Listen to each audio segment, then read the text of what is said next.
Welcome to Live, Let, Thrive, a podcast about the Airbnb life, the share economy, and everything in between.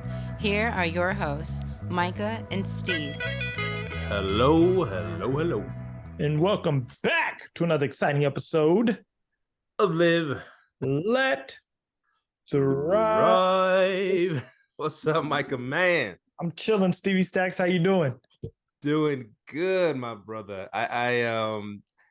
I took your advice. I got the audio book. I never split the difference. So man, that's the book. That's the book right there. I've been negotiating wrong all my life, and at best, I've been a wimp negotiator. He said wimp negotiator, something like that. At best, I've been that. I've never been the one to actually win negotiations or get the best deal. You know what I'm saying? I've always been battling out of fear. So that's a great book that you mentioned on the podcast. Yes, sir, man. Yes, sir. Yeah, Never Split the Difference. It's a great book. Great book on negotiation tactics. Especially right now, it's a buyer's market finally. So especially right now, we can do some things. Yes, sir. What are we talking about? What is this show, Myka? That's on you. What this show is? I try to change it up.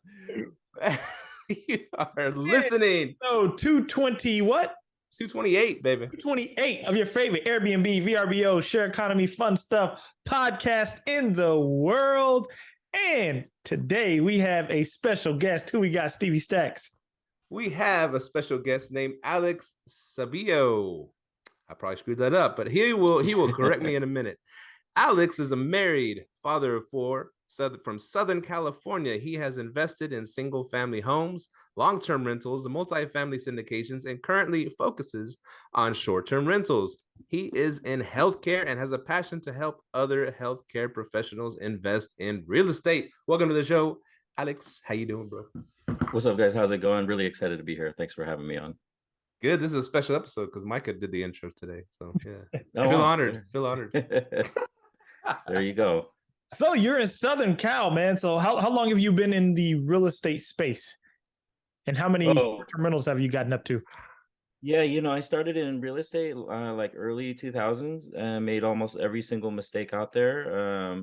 Started with a bunch of long-term rentals, and they were almost like revenue neutral. I didn't really make any money on it.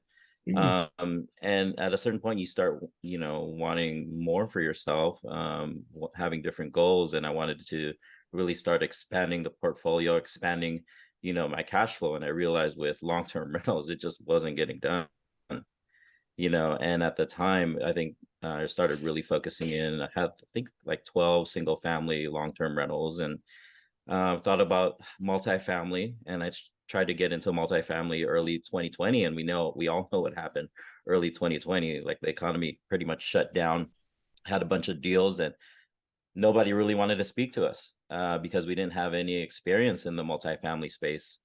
And somehow, just working hard and interviewing as many investors as I could, kind of stumbled upon short-term rentals. So anyway, started short-term rentals in like mid 2020. Thought the economy was going to fall off a cliff. Everyone thought it was crazy for investing out of state in short-term rentals. At the time, a lot of people that I worked with or here in Southern California had no idea what that was. And currently we have 5 short-term rentals, and we're building 2 more. Yeah. Okay. You said you're out of state, so you didn't invest in Cali. So where did you start your short-term rental investing journey at? What market did you go to? Yeah, so we went to the big market. So we went to the Smoky Mountains of Tennessee. And I'm gonna let you know that I had no idea where that was. Like people told me about it, and I said, what? Like all these city names sounded really funny to me at the time when people were told me about Pigeon Forge and Gatlinburg. I had no idea what that was. And even my family, coworkers, friends here in Southern California, they had no clue. Yeah, but that's where I'm at. I'm also in here's another funny story. I told people I'm finally getting a beach home. That was kind of like a bucket list thing for me, right? And so people are like, oh wow, you started to make it. Where'd you get it? Like Newport Beach, Santa Monica, Venice. I said Alabama. And they said, I had no idea Alabama had a beach. What are you talking about, man? But yeah, I'm in Gulf Shores, Alabama. Yep. Yeah, and I tell people, man, those markets between, I said any market between east of Texas and west of Florida, man, it's just opportunity down there because people don't think there's anything there. And you found a hidden gem. That Alabama's a hidden gem. It's the redneck Riviera. It is. It is. It's pretty cool owning something on the beach. I mean, we really enjoyed it. I think the numbers are down a little bit from the last 2 years, but we're still making money. And it was like just a bucket list thing for me too, just so that I could own something on the beach. Coming from where I came from, that was inconceivable, right? To own something on the beach. And what I did is I actually 1031 exchange sold all of my long-term rentals and bought 3 short-term rentals there in Gulf Shores. So. Nice. So you're in Southern California, right? Yes. And so how far are you from the beach in Southern California? Well, I'm in the Inland Empire. So the Inland Empire is like about an hour east of Los Angeles, but I would say it's about 2 hours or an hour and a half is probably the closest beach. An hour and a half. It'd probably take you a shorter period of time to get to Gulf Shores than to get to the beach from where you're at, right? In LA, in California. I'm just saying because of the traffic. Yeah, right. Could be. Sorry, I cut you off, Myka. Yeah. Can you just explain something? Because you said you did a 1031. It's like for our listeners, can you explain what a 1031 is? And yeah, just explain what a 1031 is. Yeah, I'm trying not to mess this up. So correct me if I'm wrong here. So what was happening really, like we went all in on our strategy because we saw so much money. It was like having an ATM machine print money for us. And the thing is, we had our long-term rentals. They would make like, $200, $300, $400, maybe $500 a month. But every 2 years, that tenant would move out and we'd spend $5,000, $10,000 fixing it up. And it really wasn't worth it. So we had some equity there built up. Like, for example, we bought one home for $120,000 15 years ago. It was worth $200,000 now. Not that much like, the last few years where everything's jumping but for me, it was like, okay, it was time for me to sell. And my accountant said, well, you're going to have to pay taxes on that because it's gone up in value and you've made some income. So what we did is we found a qualified intermediary and we wound up selling the house. So when you sell the house, you don't have to pay taxes on it, just as long as you reinvest the money back into other real estate. So there you go, man. So now you bought 3 in Gulf Shores, and then so I'm assuming you have 2 in the Smokies. We do, yeah, and we're building 2 more in the Smokies too. Oh, you're building them? Yeah. We got them under we bought brand new construction, and that's what I've liked doing there in the Smokies. I have all brand new construction, and we got them under contract. It's been like December 2020, so they've really taken so long to build, and that's one of the reasons why I feel like they can't build fast enough out there. They just don't have enough workers. It takes them forever to build. So I got them under 2020 prices, and they still haven't closed yet. So. Ooh, yeah, because I was going to ask you, isn't it a scary time to build right now?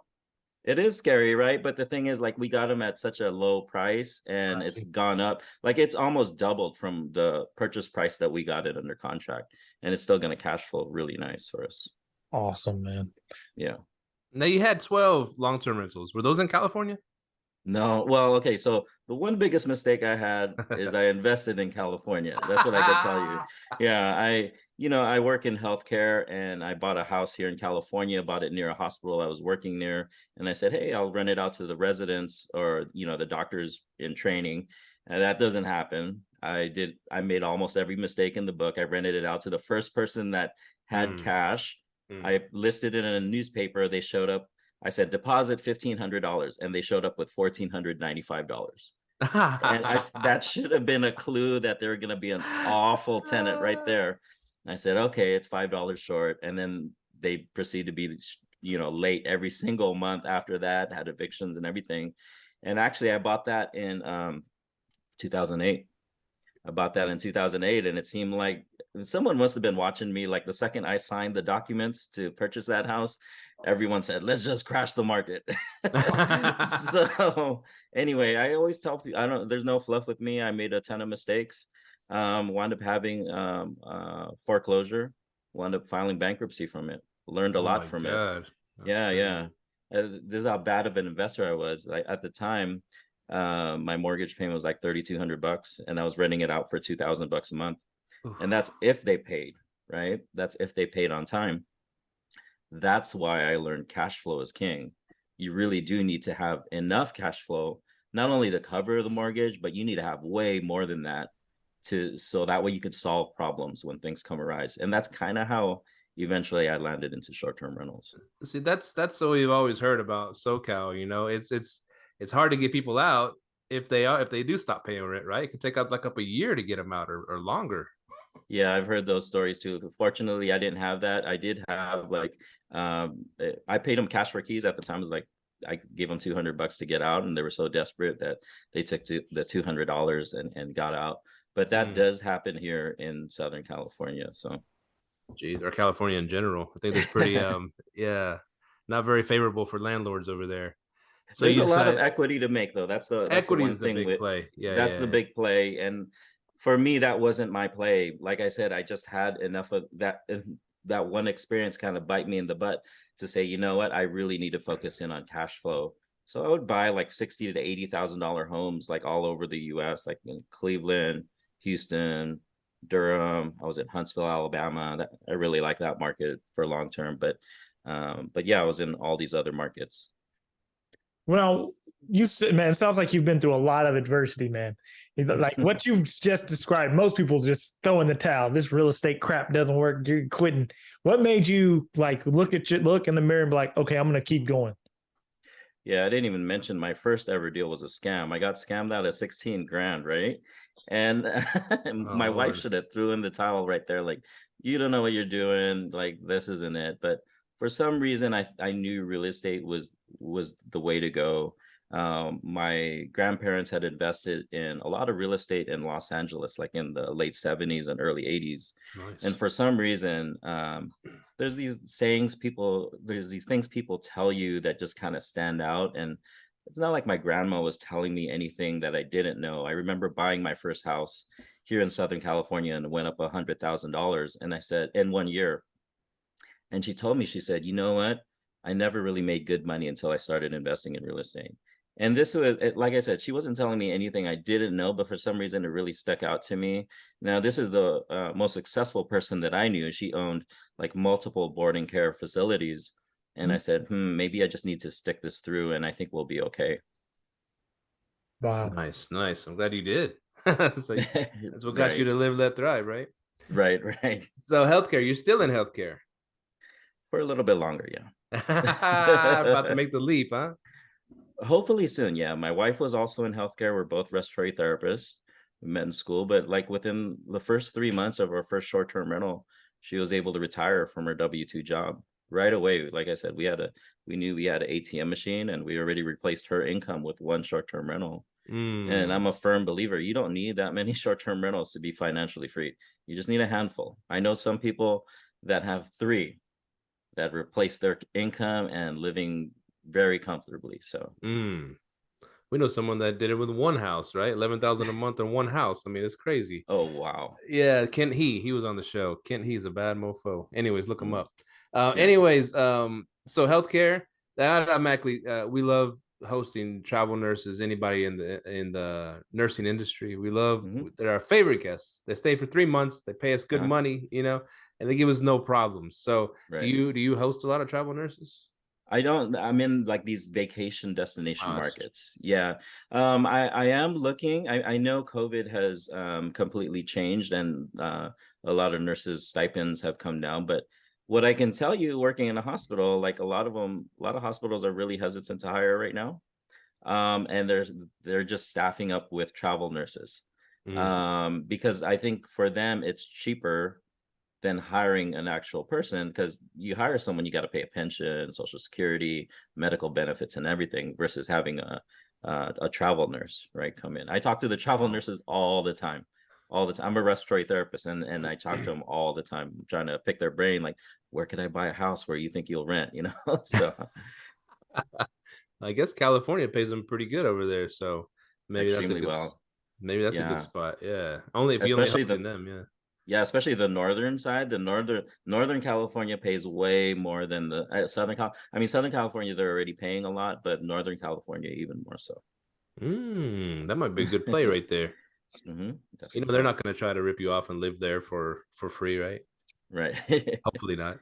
Well, And you know what? I think you're onto something, because the travel nurse, they're already vetted. They've passed background checks.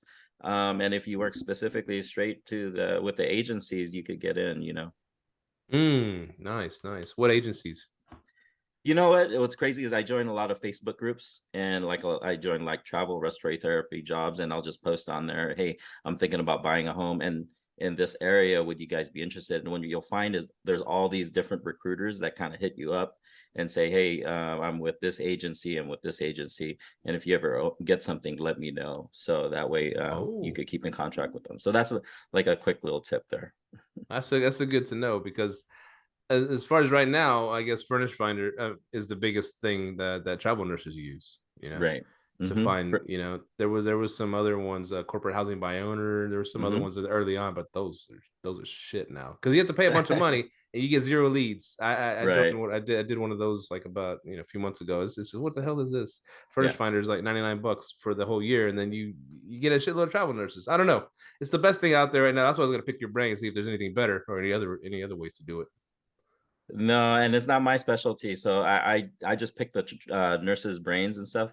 But what you'll find is like just the Facebook groups are actually like the biggest bang for your buck there. So yeah, Gypsy Travel Nurse, that's one of the biggest ones. Oh, so back to short-term rentals. Oh, yeah. Going into the vacation rental market, like, because most people, the only thing I shied away from the vacation rental market starting off, which I probably should have went in, was like the huge cash you have to put down. Like in places like Gulf Shores and the Smokies, what's like a cash on cash that you guys look for to invest over there? yeah, I love the Smokies, because I mean that one we've been easily going over 50%. Those two properties we're going over 50% cash on cash return. And the one thing too is I make pretty good money in the hospital. I tend to buy a little bit more expensive, and part of the strategy there is for tax reasons, right? I haven't paid taxes in 2 years, like all zero federal income taxes in 2 years. And so that's part of the strategy there. Gulf Shores is a little bit less. I'm gonna let you know now, at least for me. And it really depends on the property you buy in Gulf Shores. Like if you have an amazing view, if you have like a 6-bedroom, I think those work extremely well, where you could still easily make a 30% cash on cash return. I'm in the Gulf Shores, we're closer to 20 to 25% cash on cash return. And like I said, I'm really spoiled in the Smokies. And so like I've been beating my head like, oh man, we're only making 20, 25%. But most people are gonna kill for that, right? So now, what type of properties do you have in the Smokies? Well, we always focus in on more than 4 bedrooms. We focus in on brand new construction. And then so my second one, I'll give you numbers, right? So our second one, we have a 4-bedroom, 5-bath home with an indoor pool, and we purchased that for $690,000 or $680,000, but it generated us $148,000 in the first year. So how the hell do you not pay taxes? Well, I'm not a CPA, but so my CPA, her name is Amanda Hahn. She's Brandon Turner's from BiggerPockets. Oh yeah, Amanda Hahn. Yeah, that's his CPA. I remember listening to BiggerPockets, and I remember thinking there was all these political debates going on, and there was like, oh, that politician doesn't pay any in taxes, and all these people were upset, and I said, well, I don't want to pay taxes either. What the hell are they doing? Exactly. So I said, okay. So my first big hire was a CPA, and I paid a lot for her. And I said, okay, this is a consultation, but you know what? I'm going to retain you. And every rich person out there has a tax strategy, and I don't have a tax strategy.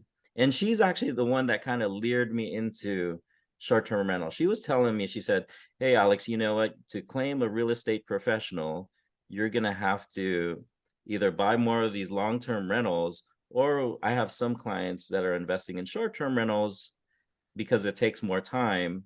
And by the way, she threw in, and they make a little bit more money.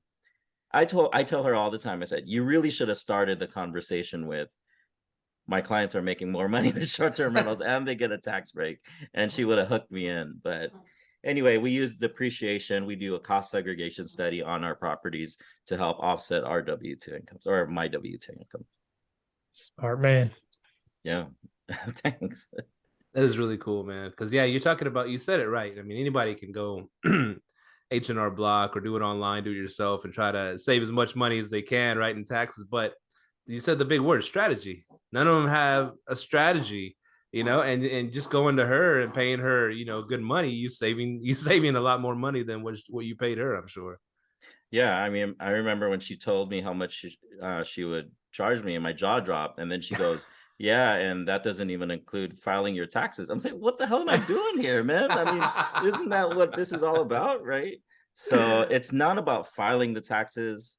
It's about strategy. Anyone could plug in the numbers. That's the easy part. Anybody could do that. You could pay anyone to do that. You could do TurboTax or whatever. But really, it's changing your mindset.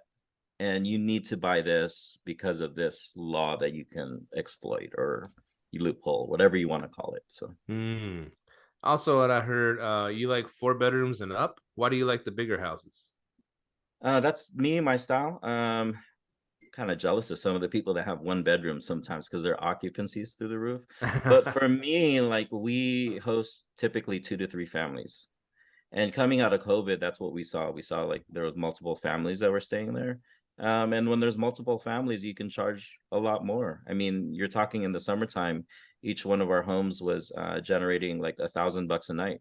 And when you're offsetting that between 12 people, it's cheaper than staying at, different places or a hotel. So, and they get a better experience. So that's what so all the listeners out there, I want you guys to really understand what he just said. If you're in a vacation rental market, it's better to go bigger like that because people are vacationing to that area. So that is one reason why I definitely want to look into that vacation rental markets, because I'm in the metro markets and the cash on cash is nothing like you guys have. The VR is like you pay to play, but you get it back. So I love the strategy.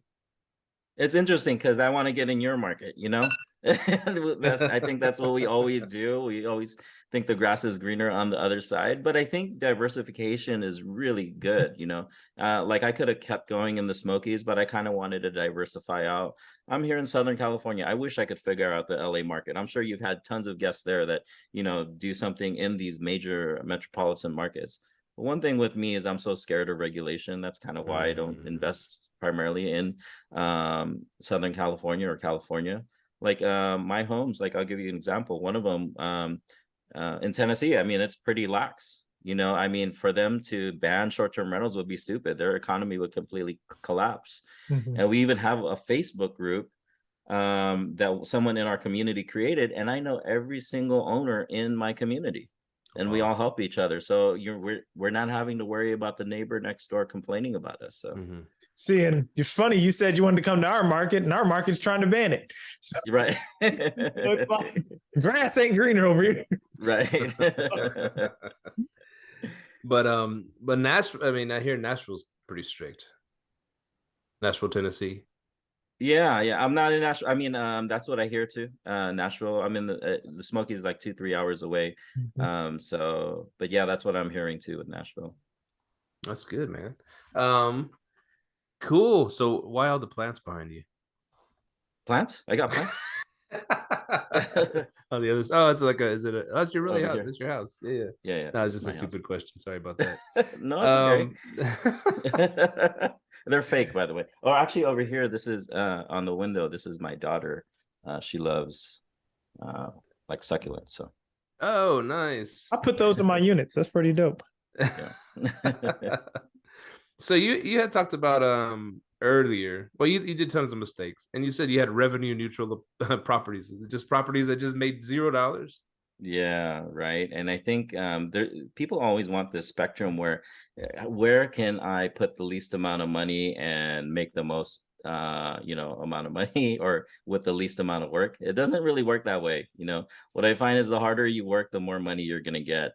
And so I would invest like in these turnkey single family homes, and they wouldn't make any money. If anything, I was losing money. I mean, it looked cool on paper that you had all these homes, but to be honest with you, at the end of the day, we're breaking even, because like I said, like a lot of times you might be cash flowing a couple grand, like your whole portfolio, but a year or 6 months later, someone's moving out, or you have an eviction and they're taking all your money back that you just earned.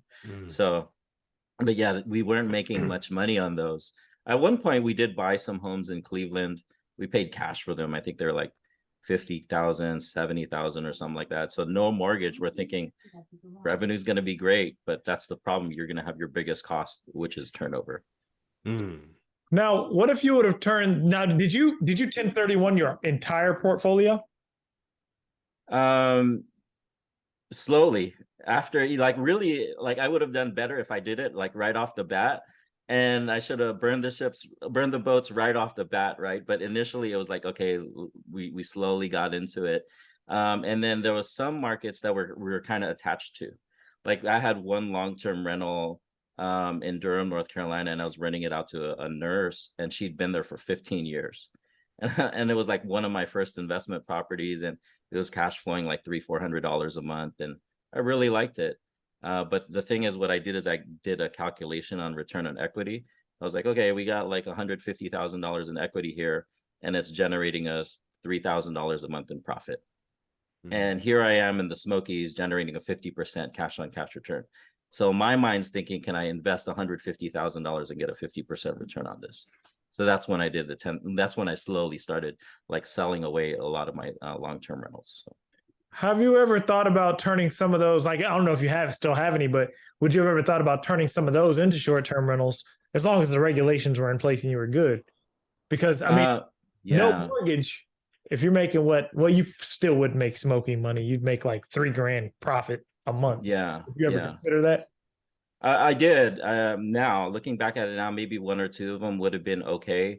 I own homes in Cleveland. And here's the thing. I'm the one Asian Southern California Cleveland Browns fan you will ever meet, right? And I own, right. You won't find it. Guaranteed. Put money on it. And I'm upset every year, football season. So don't talk to me. It's football season. Don't worry, Deshaun Watson's going to save the team. Oh my gosh. Don't get me started with that either.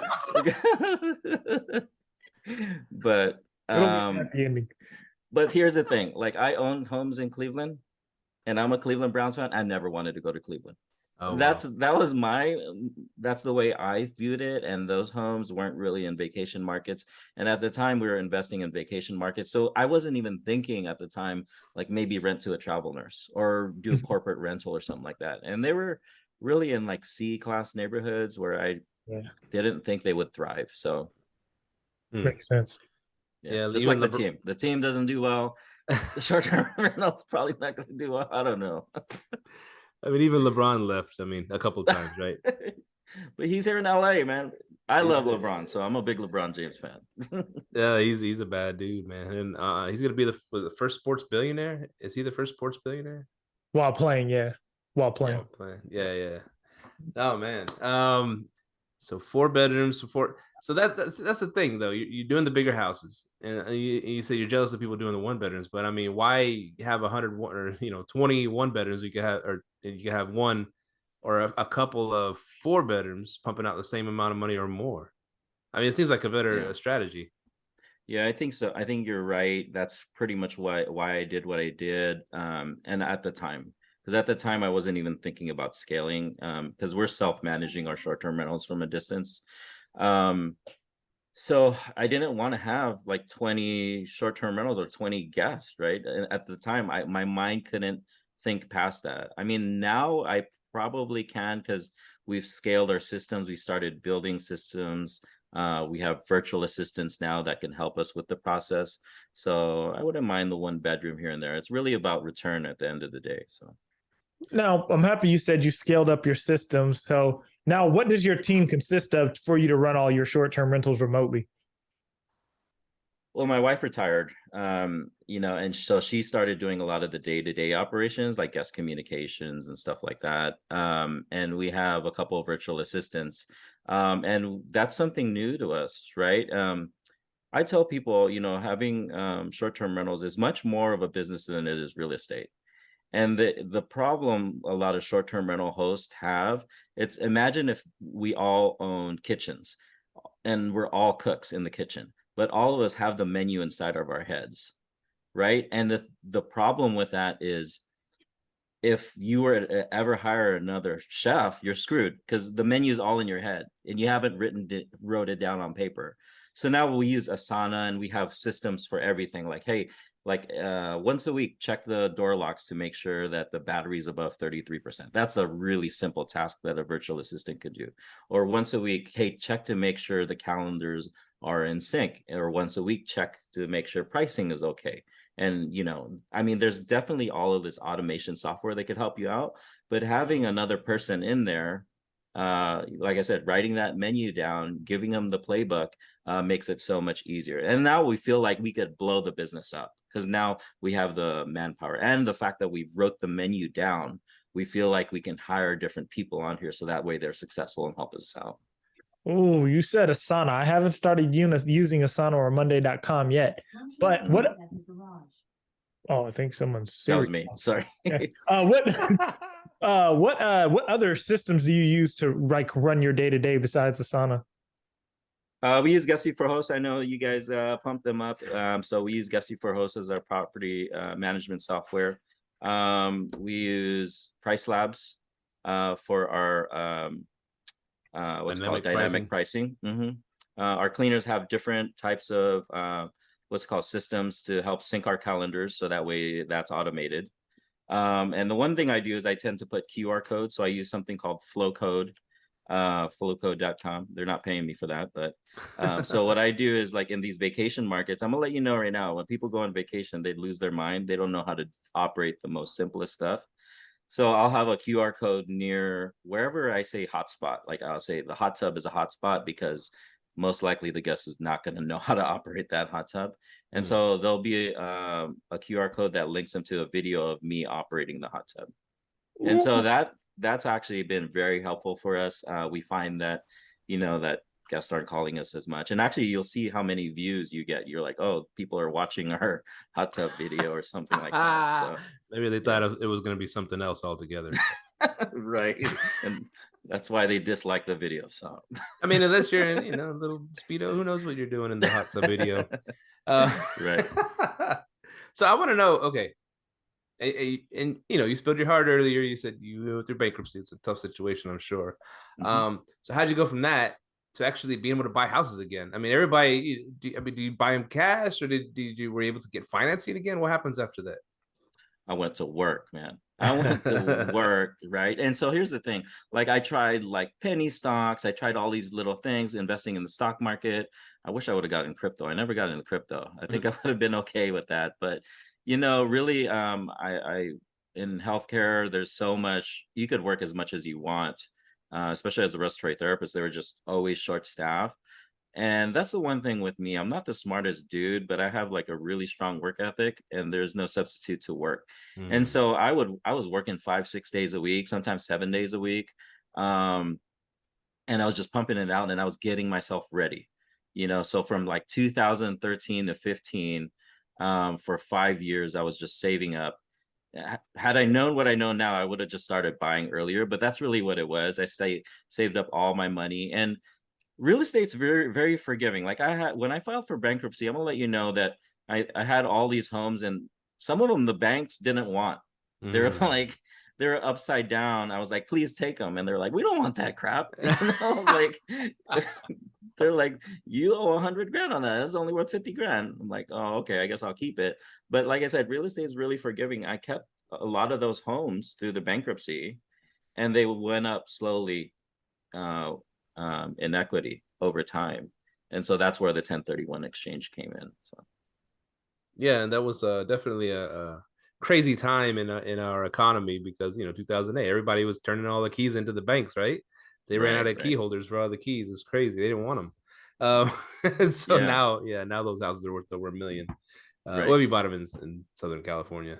And even that home that foreclosed on, like had I kept it, it would have like doubled in value still. Like I said, it's really forgiving. Even if I like just paid the mortgage out or whatever, or even had I thought about vacation rentals at the time, because there really was no laws against it at the time, because nobody heard about it in like early 2000 or 2010, somewhere around there.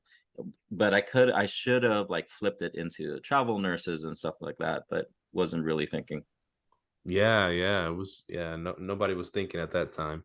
So you said you went to work, you started saving money, you turned around your finances. Now, is that part of the strategy? You said you were buying single family homes cash. Yeah, what we did is we've borrowed from our 401k Okay. a couple of times. I think you could borrow up to $50,000 depending on your 401k. And so, like I said, we were working like crazy. I would save like 1 year, I saved like 20 grand saving, right?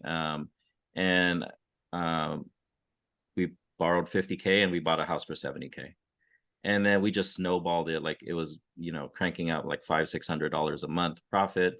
And then it worked out pretty good. And then we wound up borrowing from my wife's 401k and kind of did the same thing over again. And then we started snowballing, and then I bought another one, kind of like the same thing. So Nice. Mm. And what do you feel about this current market? I'm always buying. But I'm really cautious now. That's the one thing. I'm really cautious. I have like a lot more knowledge now. I would be like 2 years ago, you could have bought anything in the Smokies and it would have cash flowed. You can't do that anymore. There's no way. But the one thing is too, I mean, I'm buying because part of the strategy, so that way you don't pay taxes. Like the first year we got a $41,000 refund, right? Even if the property just didn't make any money at all, the tax refund made it worth it. Wow. And we and then the second year we got back pretty much the same thing. So it's like part of the strategy is, okay, can I at least make a little bit of money here too? I mean, I look for a minimum of 20-25% cash on cash return, but to be honest with you, even if we're around 15% with the tax strategy, it would be worth it. True. Tax strategy is huge, man. Like I was at my mentor's conference about 2 weeks ago, and he's getting cashed out $2 million for his tax return. I was like, my God, what am I doing wrong? Yeah, so no, you said something very important. You said now you can't just buy everything nowadays because interest rates are sky high, so you got to be careful. What markets are you looking at, and what kind of deals are you buying? Well, it's interesting because I'm pretty much financially free now, right? I kind of hit my goal. A big part of it now is, what else can I do? Can I help others along the way? And so that's the other thing. I'm helping teach others kind of how to get into short-term rentals. A lot of them are medical professionals because they see me in the hospital. So that's kind of my passion project. I could keep purchasing short-term rentals, but I think number one, helping others along the way and teaching them is going to be my passion. But can I scale it up bigger and buying hotels and motels, like boutique motels? So that's kind of like where my next step is right now. It's way difficult though, way difficult, but I think we'll get it done. So. Do you find that, I'm happy you brought that up, the difficulty, it is difficult. Do you find that as a safer investing model right now with, interest rates being high and kind of guaranteed cash flow over there? With me, I've interviewed enough people that own hotels and motels, and they tell me how much money they're generating. And I'm like, okay, I think if I follow their playbook, I think I can. And if you have enough, I guess, rooms and doors to help offset that, I think you're going to be okay. And if you buy it right, no matter what the deal is, if you buy it right and it's cash flowing, I think you're going to be okay. So. Gotcha. Now I do you mentioned something cool. So you want to get with traveling, I'm sorry, just medical professionals, right? Yeah. And bring them into the short-term rental world. And Yeah. now I'm working on this thing. I need to get with you because I think we have a good symbiotic relationship with this thing. And it's called Travel Nurse House Swap. And here's my reasoning behind it. Because these travel nurses are flying all over the place, right? And a lot of times, there's like, hey, I only want to pay $1,500 a month and have all bills paid, whatever, blah blah blah. Yeah. And I'm like, actually over here you can't even rent something for $1,500 a month. I don't know how you're gonna get that. He goes, well, the thing is, I got a mortgage back home to pay. I got an apartment back home to pay. I got a condo back home to pay. I'm like, why are they renting these things out, man? And so that's why I came up with that Travel Nurse House Swap. Yeah. Where they could, hop on there and rent out their places as they're traveling and doing their thing. And so it's hard to get off the ground. A new idea is hard to get off the ground, but I need to work with you. I need to get with you. You're in the industry. Let's do this, man. Yeah. They need more education because whenever I tell them, they get scared. They're like, no, I don't want people staying in my house. And then I tell them, don't you want an extra $3,000 a month or whatever it is? but they're so worried about it. Like, what happens if, you know, the sink, you know, clogs or whatever, and I need to call a plumber in the middle of the night. But the thing is, when you start showing them what you're doing, I'm like, hey, I'm managing this 2,000 miles away. Then they start getting the light bulb when they start seeing other people do it. But yeah, it's really just, I think it's an amazing idea, because nurses tell me that all the time. I have a home, you know, because here in Southern California, they can, a lot of places they're making 2 to 3 times more than what they're making back home. And so what they'll do is they'll travel here for 13 months or something like that, and then go back home after that. And I know one nurse, he worked for half the year because he knew that he would work the whole year making the same amount of money. And so there's that whole 6 months where his house is empty, where he could easily be renting it out. But I think you're onto something there, man. It just takes a little bit of education for people. And I think people aren't. Here's the weird thing about medical professionals. I don't know if you guys don't know, they aren't thinking about stuff financially like this. And a lot, it's weird to me because there's a lot of doctors investing in short-term rentals in vacation markets. And for me, before like starting my journey in this, I'm thinking, oh, they're balling, you know, they're making like $200,000-$400,000 a year, you know, but a lot of them don't have that financial background where they're not even thinking about that. They're focused on taking care of their patients. And so they never really set themselves up for like retirement or anything. But so the medical community definitely needs a lot more educating in that. So, and that's where I'm trying to come in. I'm trying to just, all I'm doing is just, I'm just sharing my story. That's all it is. Yeah. So me and you, we can move mountains together, man. I know what Alex says. So that's the thing. Travel nurse house swap. I even made it where it sounds like, hey, you know, a fellow travel nurse could stay at your house while you're over here. You can make money, and it's someone you trust. It's in the same industry. Come on, let's do this. And they're still very hesitant. They're very hesitant. I might have a few that are like, oh, it sounds like a good idea. It doesn't go past that. But this is new, and I know it's hard to get. I mean, you know, like Amazon off the ground, right? He sold books up first, I think. Right. But yeah, me and you should talk after the show. Yeah, let's do it. And also going back, you know, you say so many cool things on that. How does the cost? Please break it down how the cost segregation works. Because I always hear like millionaires do this, billionaires do this. Donald Trump does this. He goes and buys a property, picks it apart with the cost segregation, pulls all the money back out, uses that money, adds debt on that, and buys another thing, and he never pays taxes. How does that freaking work? Yeah, and short-term rentals are kind of special because there's a little bit of a loophole there. Not a CPA, so don't take my advice. Remember, I filed for bankruptcy once, so call Amanda Hahn. Amanda Hahn, right? So really, what we're doing is we're taking depreciation, and we're using that to help offset our W-2 income. And short-term rentals are special because if you document it right, you can use those that money to help offset your W-2. Now, normally with when you're trying to write off losses, the IRS is going to deem that as passive income, and you're not going to be able to offset your W-2 income. The difference is with short-term rentals, you can do that because typically if you're renting your house out for an average of less than 7 days, you can use that depreciation to help offset your W-2. So here's an example, right?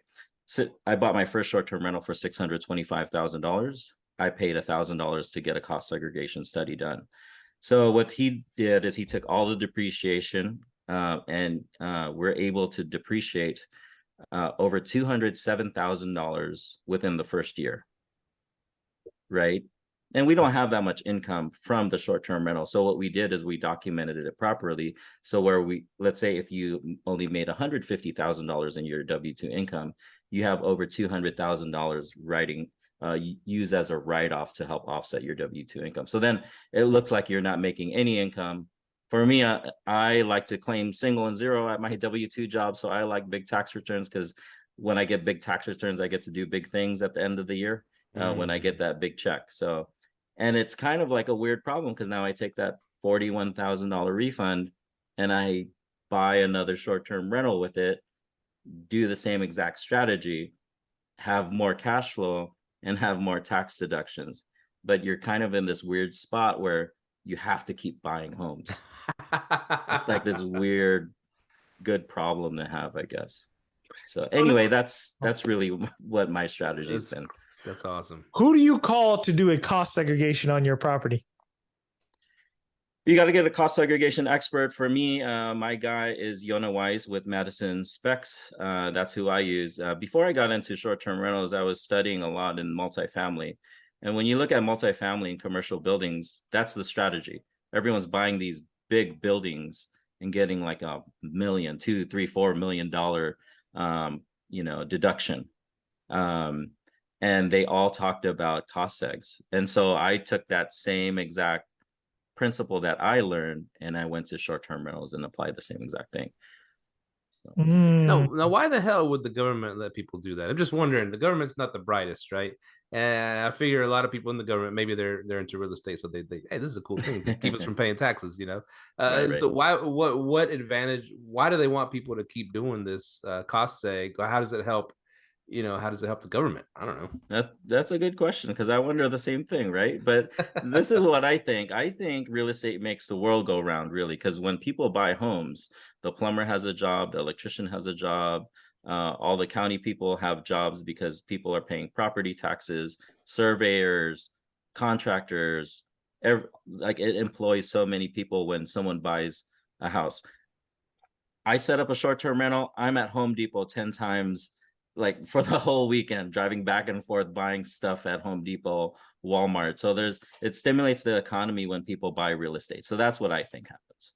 I fully agree. Because I mean, if you're the guy who's doing a cost segregation to get $40,000 back on his tax return, he's more than likely going to go buy some more real estate. Government knows that, he knows. Yeah. They know what type of mindset of individual they're dealing with. Now you go get into more debt, which now, of course, helps stimulate that economy. So yeah, I fully agree with that as well. Right. Yep. And it's a loophole, right? I mean, like I said, like politics aside, I don't give a shit with politics, right? I just like if Donald Trump wasn't paying taxes, I wasn't upset. I was like, well, what's he doing that I need to do? Right. That was my mindset. Right. So hey, I'm the same way. When they said he wasn't paying taxes, who's his CPA? Right. Let me call this dude. Right. I was thinking about this today because there was some famous this guy went to city council and he's like a small business owner in some city, I don't remember, whatever. And he's like, and they're playing the sad music in the background or the emotional music in the background, and he's actually saying, please, tax me more. I want to be taxed more so it can go and help the city and all this noble crap, And I was like, dude, if you want to be taxed more, just pay them more taxes, give them more taxes. Why you want us to get beat up in taxes, or other small business people in your neighborhood, Right, why do you want them to go out of business because they're getting taxed to death? I mean, why? I'm just thinking you should think like Donald Trump. And I remember in that debate, Hillary was like, he has not paid taxes for 5 years or something like that. And he said, because I'm smart. I'm like, dang, that was a perfect Donald Trump voice, man. Because I'm smart.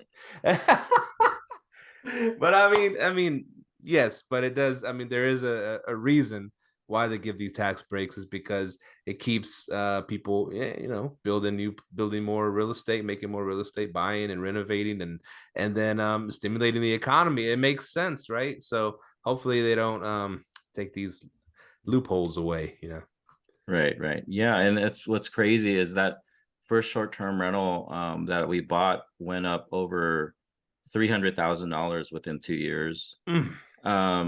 This is why you need to build systems and operations too. This thing was cash flowing pretty strong.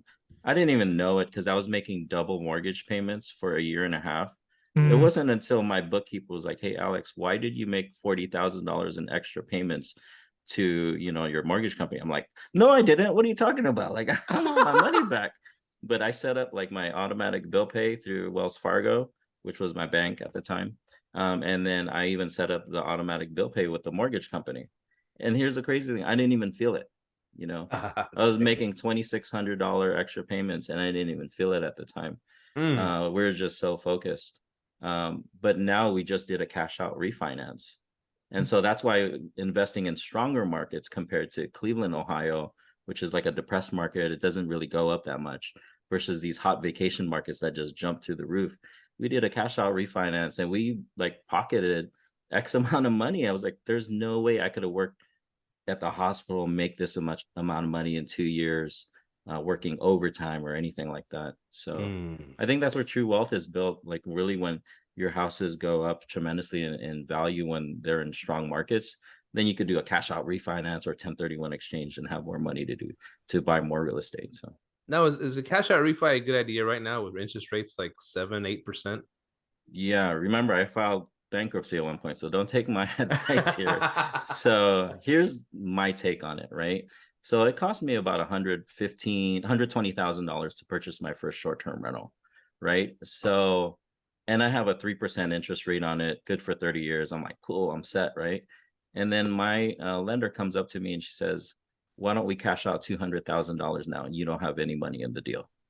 And instead of the property cash flowing $5,000 a month, it'll cash flow $3,000 a month, but you'll have $200,000 with you, and you won't have any money in the deal. You pretty much have a free house. Like you pretty much did a BRRRR. And people in commercial real estate do that all the time, right? And so anyway, now I have more money to deal with to buy more properties that cash flow more and have more tax breaks. So for me in my situation, worked out great. Strategy. Yeah. It's always about strategy. Beautiful. Right. And a question is on my mind is you went through bankruptcy. How are you setting up your business to bankruptcy proof it? What are you doing? What measures are you putting in place that you didn't the first time? Are you putting things in LLCs? How are you setting things up so you won't ever go bankrupt again? Yeah, probably not the smartest guy, right? So because everything's under my personal name right now, and we haven't done that part of it yet. Really, the reason why I filed for bankruptcy was because I wasn't cash flowing enough. And I just couldn't do it anymore. Like I was coming out $1,500 every single month to cover the mortgage. But now the strategy is more so buying strong cash flowing assets to where we don't have to deal with that stuff. So that's really what it's been. Am I protecting myself adequately? Probably not. All I have is like a nice umbrella and a little bit more insurance than most people. But other than that, that's all I have. So okay. Now I have a question for you because I'm in the middle of I'm eventually in a couple year or two, so I'm gonna start moving everything into different shell companies and whatnot. Now, you having everything in your personal name, yeah. Do you get the best tax breaks with it all in your personal name? For me in my situation, yes. For mine, I thought about it. You work a W-2, right? I still work a W-2. Okay, go ahead. Yeah, I'm a good 6-figure income where I need to help offset my W-2 income. So for me right now in my situation, it works right. And this is what I get all the time from I work with extremely smart people. I work with doctors who are 100 times smarter than me, but they never want to jump into a situation because they want to know everything, all the protection stuff. And with me, I'm kind of just reckless. I'm going to jump in there and I'm going to figure it out. So that's my personality. I kind of jump in there and I'm like, oh, okay, maybe I do need to figure out the structure. Oh, okay, maybe over time I need to hire a VA, so that's kind of my strategy. It's been just jump in there and then learn as you go. So I'm in the same boat too. I'm probably going to start moving my stuff over into LLCs and to shelter stuff. It's not that I'm oblivious to it. It's just for me in my situation, it's working right now. See, and I'm happy you brought that up because that's the first thing most people who want to invest. Oh, get LLCs for this, get LLCs, but it depends on your strategic situation. Like, hey, I have this high income W-2, put it on my personal so I can at least write some of this W-2 income off.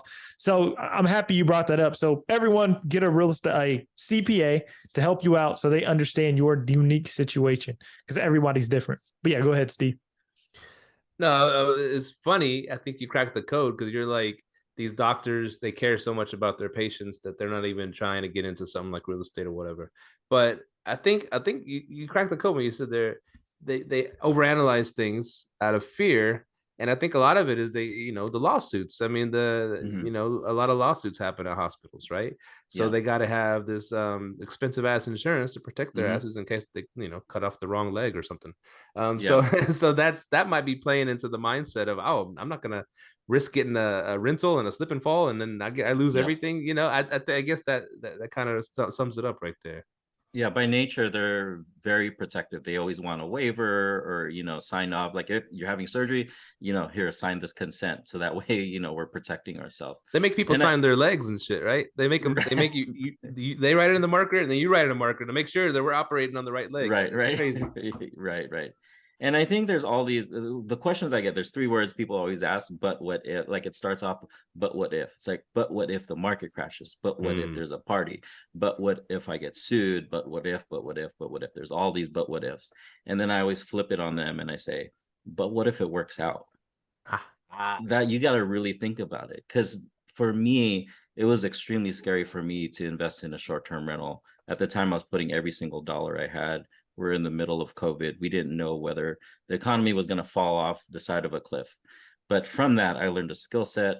I was able to start a business. I was able to learn how to scale the business. My wife was able to retire in 3 short months, and now I'm inspiring others to do the same. There's so many other good benefits that come with it, but we always focus on the first but what ifs, all the negative but what ifs, but focus on all the positives that can come with it. So It not only focus on the positives. I'm so happy you brought that up. But what ifs? Whatever you run into in life that you put yourself out there for, the answer will come as soon as you hit that roadblock, and that's your learning experience. A lot of people are afraid of the learning experience. Once you hit you can either look at it as a brick wall or a roadblock. It's up to you. If it's just a roadblock, you can get through it. Brick wall, if you look at it as a brick wall, you're just going to be stuck there. But what if? There's a way around. I always have the mindset, man. I love your mindset. Yeah, thanks. And remember, like I've been an awful investor. I've been scammed. I've had a bankruptcy. I've had a foreclosure. But to be honest with you, had I never gone through that, I wouldn't be here today. Yeah. What if those long-term rentals worked out and the tenant paid on time the whole time? I'd probably still be a long-term rental landlord without that much cash flow.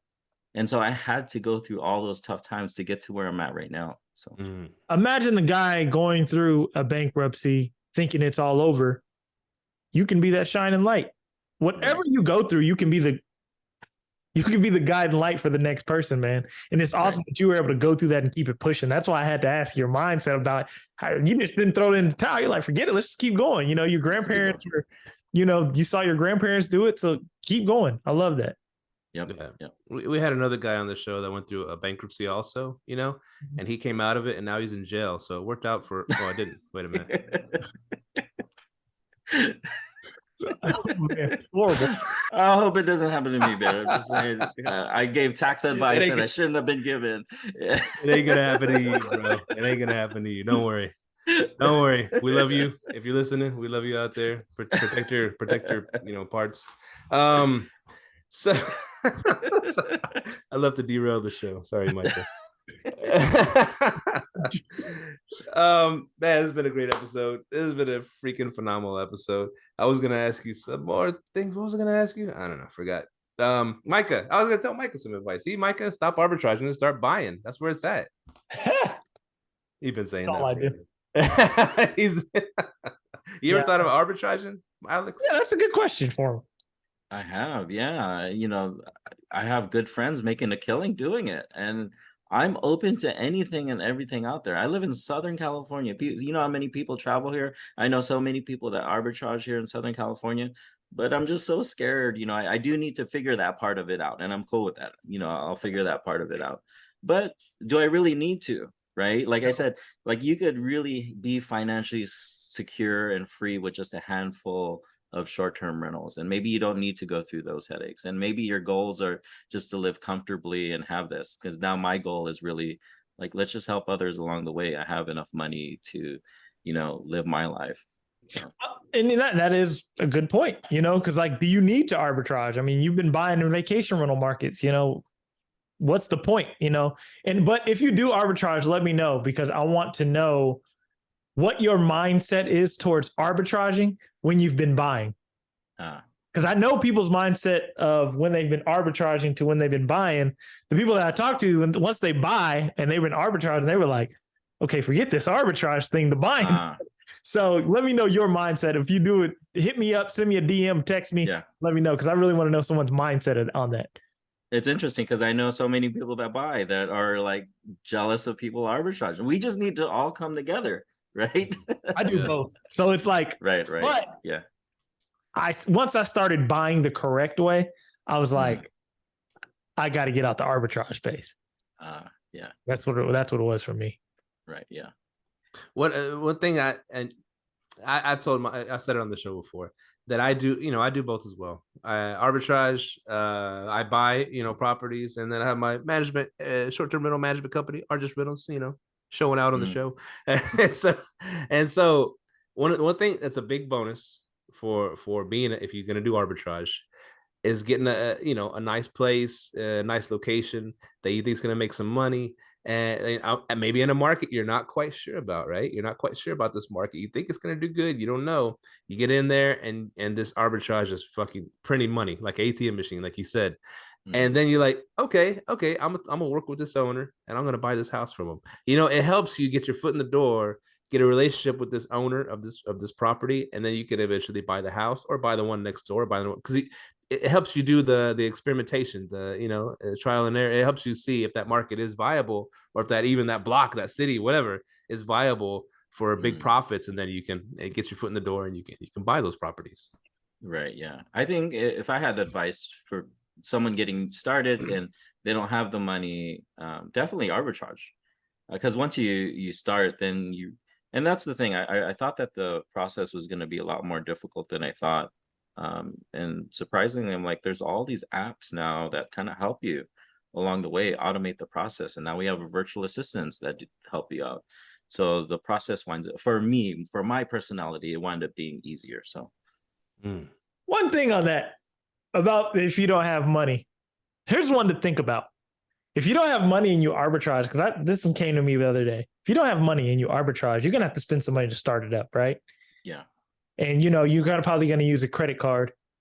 What if you use those same credit cards to buy a house? Yeah, that's a lot of credit cards, man. I know. I got bad credit, so I got a Costco card that with the. You got bad. How do you have bad credit? You're a millionaire. Come on, man. No. I made some bad decisions. But I'm just throwing it out there. I was wondering if people have done that, because I have heard of people buying houses off credit cards, just doing a bunch of cash. I was like, damn, man. Yeah, I heard someone who had like 500 grand in a credit card. I'm like, oh my god, that scares me. But you can watch that credit card away, man. Whatever. Yeah, they're in it for the points, I guess. I don't know, but yeah, I'm a points guy. You are okay. Yeah, that's one thing I need to figure out. Like, people always have all these questions for me, like, oh, what credit card? I don't have all the answers, dude. I'm just figuring this out as I go, Hey, here goes one for you. This is a quick tip for you if you want to start saving money on your short-term rental business. Get an Amazon Business Prime card that gives you 5% cash back.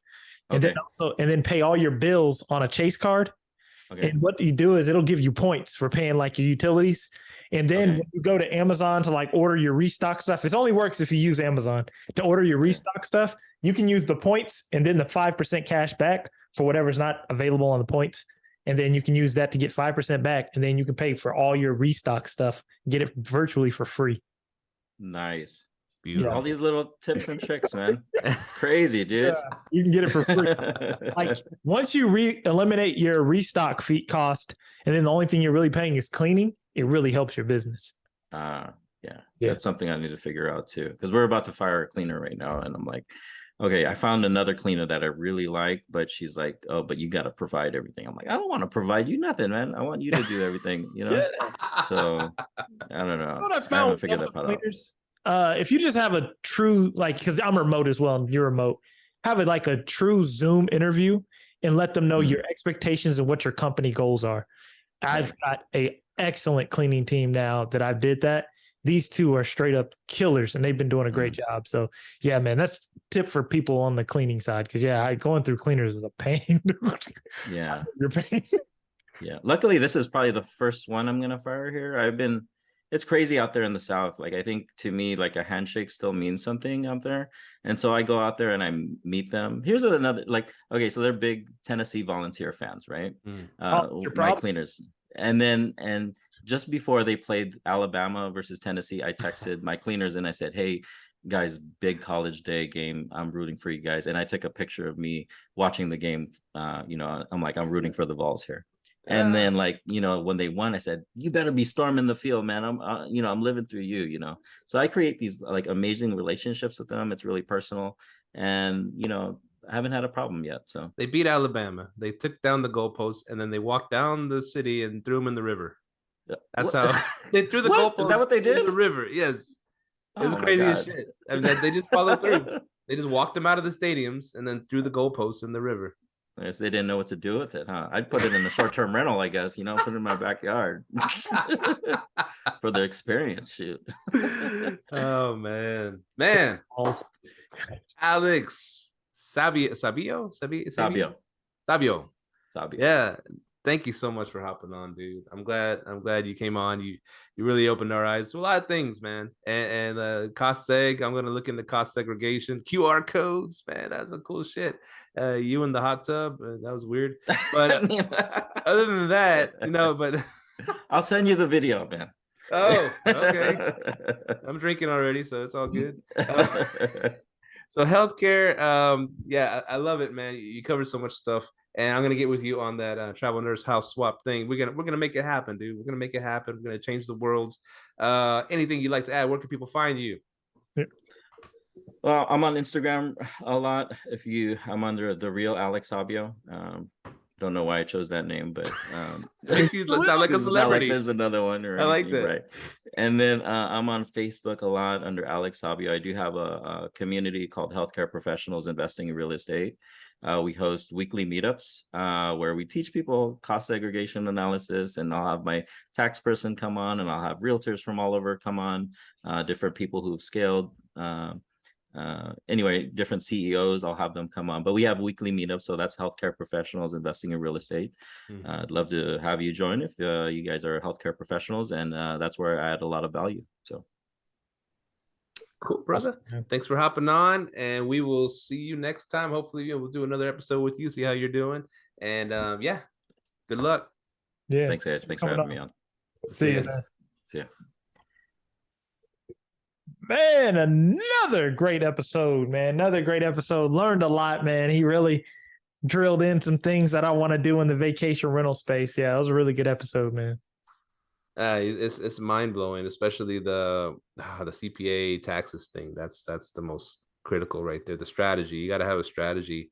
And yes, he pays no taxes. He's making all this freaking money and paying no taxes. Legally paying no taxes, And it's just, but he said it, but you got to keep buying. You got to keep buying. You got to keep buying. And it's a good problem to have, I guess, And so he's out there looking for more deals every single year and does another cost segregation study and has all this money that he has got to go spend. You don't want to be stuck with it. You got to go spend it on another deal and do the same thing. Watch, rinse, repeat. I've heard of this strategy, and I know that millionaires and billionaires do it, right? And so why can't we, right? And I love that, dude. And he's just he went probably the lowest he could be, filing for bankruptcy, and then coming back from that and just not quitting and persevering and just being madly successful and doing it in Southern California. Be like, I can't be an investor in Southern California, blah blah blah. Everything's so expensive. Well, he's doing it in Smoky Mountains. He's doing it in Gulf Shores, Alabama. He's doing it in other spots, man. So there's never any excuses. And there's never a bad time to start or a good time to start. It's always, you can start anytime, you know what I'm saying? And the good time to start is always. So I don't know. Yes, great, sir, man. Great interview. I'm gonna connect with that guy. He always says, I'm not the smartest dude, I'm the smartest dude, but he's being modest. But that's what it is, man. If you do the right things, you don't have to be the smartest dude. You can surround yourself with the smartest people. Exactly what you're supposed to do. Yes, sir, man. That was a really good episode, man. I hope he does dive into arbitraging, because I do want to see that different mindset of people who buy and then go to arbitrage if they like it, don't like it, and then the opposite. I've already know the opposite. So yeah, that's a really, really good episode. I hope everyone, the listeners, you guys really dove deep to understand the different market types, because the strategy with short-term rental changes depending on the market you're in. We mainly talk metro market. The VR market is totally different space. And you can see how he's killing it in that market, man. He's making a 50% cash on cash return in the Smokies. Think about that. He bought that house for $700,000. That's insane. So yeah, man, I hope you guys learned a lot from that episode, and hopefully you guys find a market and go kill it. No excuses, right, Myka? No excuses. Dream big. Yes, sir. Airbnb, that's Myka's company. Argest Rentals, that's my company. ARGEST Rentals, hit us up. We're going to do some business together. We love you guys. Keep listening. Livethatthrive@gmail.com, livethatthrive.com, all that fun stuff. Hit us up, leave some feedback, follow us, share us, like us, all that fun stuff. Yes, sir. Remember to hit that subscribe button if you're watching on YouTube, and we are out. Peace. Later. Thank you for tuning in to this week's episode of Live, Let, Thrive. Be sure to tune in next week for all the latest in the world of Airbnb and all that entails. Bye-bye.